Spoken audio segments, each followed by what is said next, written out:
Voici la lettre écrite par le roi Léopold II de Belgique aux missionnaires voyageant au Congo en 1883 pour propager le christianisme.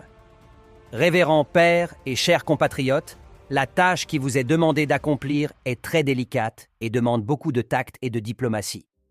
Père, vous allez prêcher l'Évangile, mais votre prédication doit être inspirée d'abord par l'intérêt du gouvernement belge.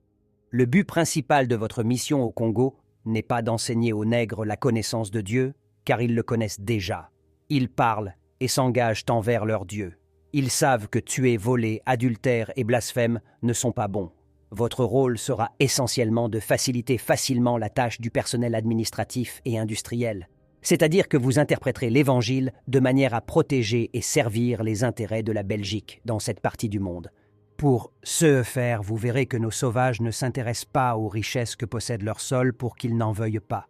Ainsi, ils ne se lancent pas dans une compétition meurtrière avec nous et rêvent de vivre une vie luxueuse. Votre connaissance des Écritures nous aidera à utiliser des textes spéciaux qui recommandaient aux infidèles d'aimer la pauvreté, tels que les béatitudes, bienheureux les pauvres, car le royaume des cieux est à eux.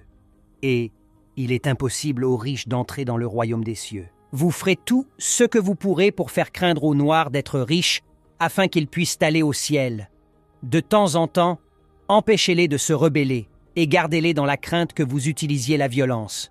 Vous leur apprendrez à tout supporter, même lorsqu'ils se font insulter ou tabasser par vos compatriotes administratifs.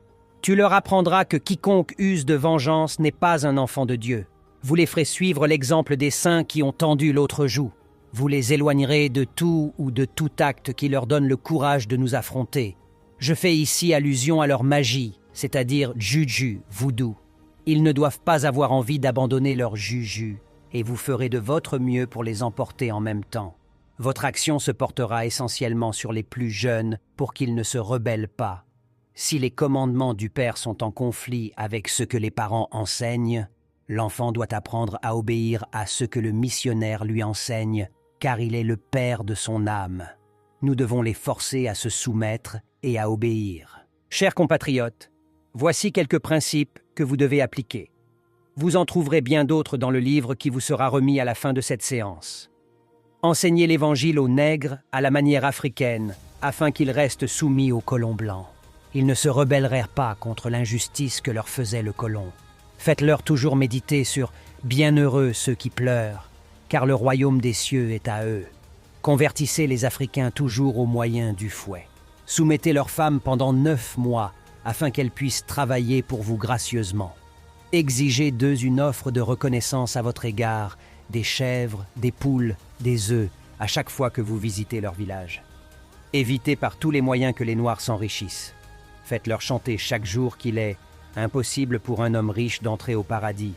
Faites-leur payer la dîme chaque dimanche pour l'Église. Utilisez cet argent destiné aux pauvres pour nos propres investissements commerciaux. Instituez un système de confession qui fera de vous de bons détectives afin de dénoncer, réprimer tout noir qui a un esprit de rébellion contre le système. Apprenez aux nègres que leurs statues sont des œuvres du diable.